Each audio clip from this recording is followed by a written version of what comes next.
आप देख रहे हैं 9 टीवी आजमगढ़ न्यूज चैनल। सरकार हिंदुओं की संख्या देखते हुए सनातन बोर्ड की स्थापना करे। स्वामी विद्यानंद फर्रुखाबाद विकास मंच के जिला अध्यक्ष लहीन मिश्रा के अनुरोध पर स्वामी विद्यानंद पहली बार बने महामंडलेश्वर के जनपद। पधारने पर आम जनमानस में उनका गर्मजोशी से स्वागत किया गया। क्रिश्चियन इंटर कॉलेज के पास यस मोटर्स के शोरूम का फीता काटकर उद्घाटन किया। उसके उपरांत प्रेस वार्ता का आयोजन किया गया। प्रेस वार्ता में पूछे गए सवाल के जवाब में उन्होंने बताया, हिंदू बहुसंख्य होने पर सरकार सनातन बोर्ड की स्थापना करे। महामंडलेश्वर स्वामी श्री विद्यानंद जी महाराज का जनपद में आगमन हुआ। बहुत बड़ी संख्या में उनके स्वागत के लिए लोग रामगंगा पुल पर पहुंचे और जनपद की सीमा पर पहुंचते ही उनको फूल मालाओं से लाद दिया और सभी ने उनका आशीर्वाद प्राप्त किया।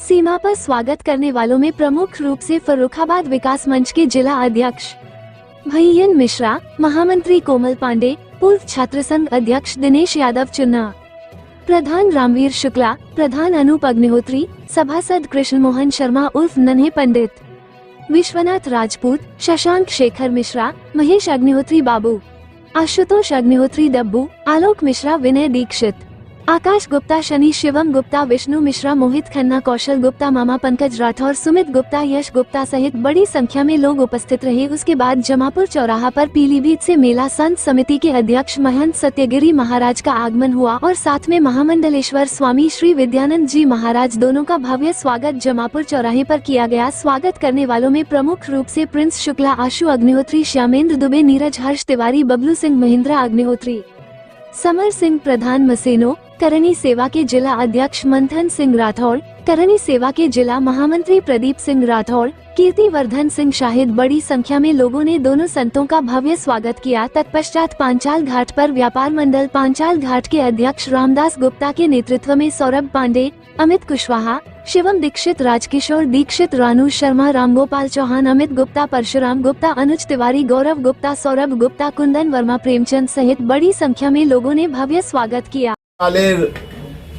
इस विषय को जाने, हम लोग तो शुद्ध धर्म के अनुयायी हैं। तभी आपने इसकी मांग की है, जैसे अल्पसंख्यक बोर्ड होता है, ऐसा ही कोई? अब ये तो सनातन बोर्ड के लिए कोई ये तो एक जायज है। ये वो जो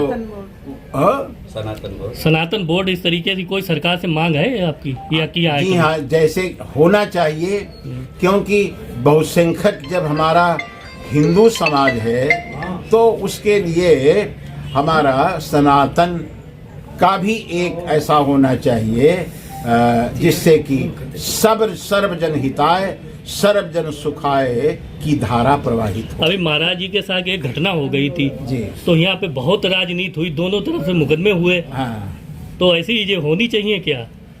ये खैर ऐसा कुछ नहीं होना चाहिए, और होता भी अगर कहीं छुटपुट है तो ऐसे ही होता है जैसे जल में कहीं डंडा मार दो तो जरा देर के लिए अलग सा लगता है लेकिन अलग होता नहीं है। महाराज जी संतों को लेके बाकी तरह तरह की टिप्पणी की जाती है, तो क्या आपके हिसाब से संतों का क्या स्वभाव होना चाहिए?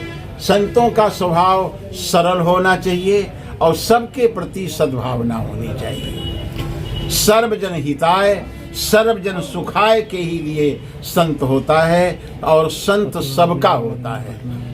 महाराज जी राजनीतिक बोर्ड के लिए कुछ पार्टियां तुष्टिकरण की नीति बनाकर सनातन धर्म पर टिप्पणी करती हैं आए दिन, उस पर क्या कहेंगे आप? अब सनातन धर्म पर टिप्पणी करने वाले टिप्पणी करते हैं, लेकिन सनातन धर्म अक्षुण्ण है। जो टिप्पणी करते हैं वो भी सनातन है, लेकिन अभी तक कुछ बताया नहीं। घटना हुई है, ये संतों के बीच है, ये मेला रामनगरिया है। संत किसी का बुरा नहीं चाहते हैं। संत जो होते हैं वो भगवान के स्वरूप होते हैं। जो लोग कर रहे हैं, संतों के विरुद्ध लिख रहे हैं, वो यह अपमान कर रहे हैं, उनके लिए भगवान दंड देगा, हम तो नहीं दे सकते हैं। फिलहाल हमारा उनसे यही निवेदन है कि किसी संत का अपमान ना करें, किसी संतों की अवहेलना ना करें। आप लोग फर्रुखाबाद वाले बहुत भाग्यशाली हैं जो आपके बीच गंगा माँ यहाँ से गुजर रही हैं। दूसरी बड़ी दूर दूर से आपके यहाँ मेला लगता है, संत आते हैं, और आप लोग संतों की अवहेलना कर रहे हैं, तो इससे बड़ा और क्या होगा? तो आपके लिए तो यही है कि संतों दोनों का- तरफ से पहल हुई है, कोई समझौता की, दोनों मुकदमे लिखे गए हैं। हमारी तरफ से हर समय समझौता के लिए तैयार है, हर संभव। मुझे किसी से हिंसा दोष नहीं है, ना मैं हिंसा दोष, सब राग दोष छोड़ के मैं संत बना हूँ, तो मेरे अंदर एक किसी प्रकार का कोई दोष। महाराज जी, जैसा कि आप देख रहे हैं, जैसे अभी इलाहाबाद प्रयागराज में महाकुंभ में पत्रकार के ऊपर एक बाबा जी ने चिमटा से हमला किया था, उसकी फर फोड़ दिया था। आज अगर ऐसे संत अगर हैं जो पत्रकारों के साथ ऐसे करते हैं, तो फिर आम जनमानस के हिसाब से क्या रहेगा? पत्रकार हमारा चौथा स्तंभ भारत का बनाया है। पत्रकारों की सुरक्षा हमारे माननीय प्रधानमंत्री, मुख्यमंत्री सभी ने कहा है। संत को भी नहीं ऐसा सोचना चाहिए, क्योंकि पत्रकार जो होते हैं वो सच्चाई दिखाते हैं, हम लोगों को राह बताते हैं। तो जो संत ने ऐसा किया है वो कई बार निंदनीय है। ऐसे संत के लिए मैं बिल्कुल किसी प्रकार से उनको नहीं मानते हैं जो किसी के साथ ऐसी घटना करते हैं। तो ये इस विषय में क्या कहना चाहेंगे आप? महाराज जी का फरुखाबाद से विशेष जुड़ाव रहा है, महामंडलेश्वर हमारे स्वामी विद्यानंद जी महाराज का, और हम लोगों ने उनसे आग्रह किया था, निवेदन किया था कि ऐसे ऐसे हमारे यहाँ पे उद्घाटन के लिए हम आपको आमंत्रित करना चाहते हैं। तो उनका भी बड़ा मन था, जब से महामंडलेश्वर बने हैं तब से पहला आगमन उनका इस जनपद फरुखाबाद में हुआ है। इस शोरूम में, हाँ, इस शोरूम में क्या क्या मतलब जो है वो उपलब्ध होगा बाइकों के अलावा? इस शोरूम में आपकी ई बाइक उपलब्ध होगी, ई स्कूटी उपलब्ध होगी, जो बच्चों के लिए भी है, जिसका शायद लाइसेंस हमें भी जानकारी है कि नहीं बनवाया जाएगा बच्चों को। जैसे बच्चे आज की डेट में साइकिल भी काफ़ी महंगी आती है, उसी रेंज में बच्चों को ई स्कूटी मिल जाएगी। टिल्ली वगैरह भी है? हाँ, ये सारी बैटरी से संचालित हैं या पेट्रोल वाली भी हैं? ये सब बैटरी संचालित हैं। क्या इसमें उसका कारण लोग किस्त पे भी मिलेंगी क्या लोगों को? 0% फाइनेंस पर उपलब्ध हैं, और आप आधार कार्ड अपना पैन कार्ड लेकर आएंगे, आपको फाइनेंस की पूरी 100% सुविधा मिलेगी। ये हमें बताया गया है एजेंसी संचालकों के द्वारा। सर, क्या नाम, अभी जो आपने मांझे को लेकर, जो चाइनीज मांझे को लेकर आपने आंदोलन किया था, उसका क्या प्रभाव पड़ा है प्रशासन के द्वारा? क्या उस मांझे पे कोई रोक लगी या नहीं लगी? नहीं, चाइनीज मांझे पे हम लोगों ने बड़ा प्रयास किया था, उसमें कुछ जनता का भी प्रयास रहा, आप सबका भी बड़ा प्रयास रहा है कि उस मुहिम में हमारी पूरी तरीके से साथ देने का। लेकिन कहीं ना कहीं प्रशासन की जो लापरवाही रही, उसकी वजह से पूरी तरीके से उस पर रोक नहीं लग पाई। हमारी उम्मीद थी कि लगभग 50 से 70% लोग चाइनीज मांझा नहीं उड़ाएंगे, लेकिन इतनी रोक नहीं लगी है। लेकिन तब भी 30 से 40% रोक इस बार लगी है। अगले वर्ष तक हम लोग उम्मीद करते हैं कि 100% चाइनीज मांझे पर रोक लगेगी।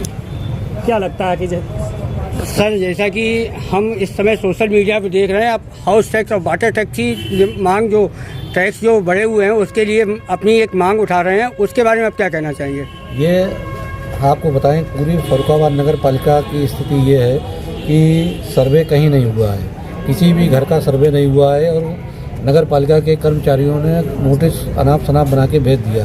पुराने रजिस्टर उठाए जिनका 100 रुपये सालाना वार्षिक कर था, गृह कर 150 रुपये वाटर टैक्स था, 150 रुपये को मिला के उन्होंने साल का जो कर जाता था, किसी का 3000 बनाया, किसी का 6000 बनाया, किसी का 10,000 बनाया। उसके बाद जब लोग परेशान होकर जा रहे हैं नगर पालिका में, तो समझौते के नाम पे या असेसमेंट के नाम पे वो लोग उसमें 400, 600, 800 रुपये घटा के आपसे जमा करवा रहे हैं। अगर आप एक बार उस कर को जमा कर देंगे तो आप ये निश्चित मानिए वो कर आपको अगले साल देना ही देना पड़ेगा। इसलिए मेरा सभी फरुखाबाद वासियों से निवेदन है कि आप किसी भी प्रकार का असेसमेंट ना करवाएं, किसी भी प्रकार का वो ना करवाएं, क्योंकि ये पूरा कर निर्धारण ही गलत हुआ है। आपने कहा कि ड्रोन से करवा लिया, ड्रोन से आपको किसी भी घर की भौगोलिक स्थिति की जानकारी कैसे है, ये कितने स्क्वायर फीट का मकान है, इसकी आरबीसी का लेंटर है कि सीसी लेंटर है कि धनिया गार्डन का है कि कच्चा है। तो जब आपको उसकी भौगोलिक स्थिति की जानकारी नहीं है कि किस जगह पे है, तो जीपीएस सर्वे से आप हाउस टैक्स और वाटर टैक्स का निर्धारण नहीं कर सकते। एक चीज़। दूसरी चीज़, आज लगभग 80% घरों में अपनी खुद की निजी बोरिंगें लोगों ने करा रखी हैं। जब आप पानी दे नहीं रहे तो वाटर टैक्स आप किस बात का ले रहे हो?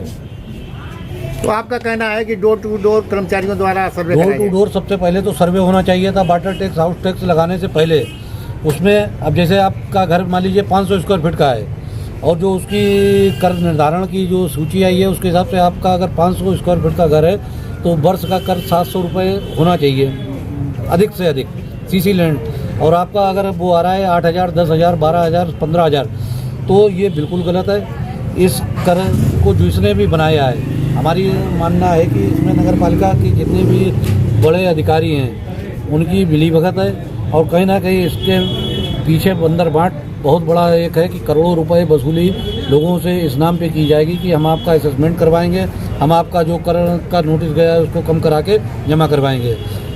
सर्जिकल फरुखाबाद विकास मंच के जिलाध्यक्ष भैयन मिश्रा ने कहा है कि नगर पालिका द्वारा ड्रोन के माध्यम से जो सर्वे करवाया गया वो गलत है। उन्होंने बताया है कि इसका डोर टू डोर कर्मचारियों को भेजकर सर्वे करवाया जाए, जिससे ये जानकारी हो सके कि इसका लेंटर आरसीसी का है, ईंट का है या पक्का कच्चा है या फर्श कच्ची पक्की है और कितने वर्ग फुट का है। इस पर क्या कहेंगे आप? ये कहना गलत है कि ड्रोन से सर्वे जो कराया गया गलत है, क्योंकि जीआईएस सर्वे ड्रोन के माध्यम से होता है। क्योंकि ऊपर से जब पिक्चर लिया जाता है तो हमारी नगर के अंदर जो भी संपत्तियां हैं वो चिन्हित हो जाती हैं, वो पता चल जाता है कि कौन सी प्रॉपर्टी कहाँ है। अब उस पर डोर टू डोर जा करके कर्मचारी डेटा इकट्ठा करता है, तो बहुत बार ऐसा होता है कि भवन स्वामी या जो उस पर है अध्यासी वो सूचना सही नहीं देता है, जिसके कारण वो नियमानुसार 80% पे टैक्स लगा के सूचीबद्ध कर लेता है।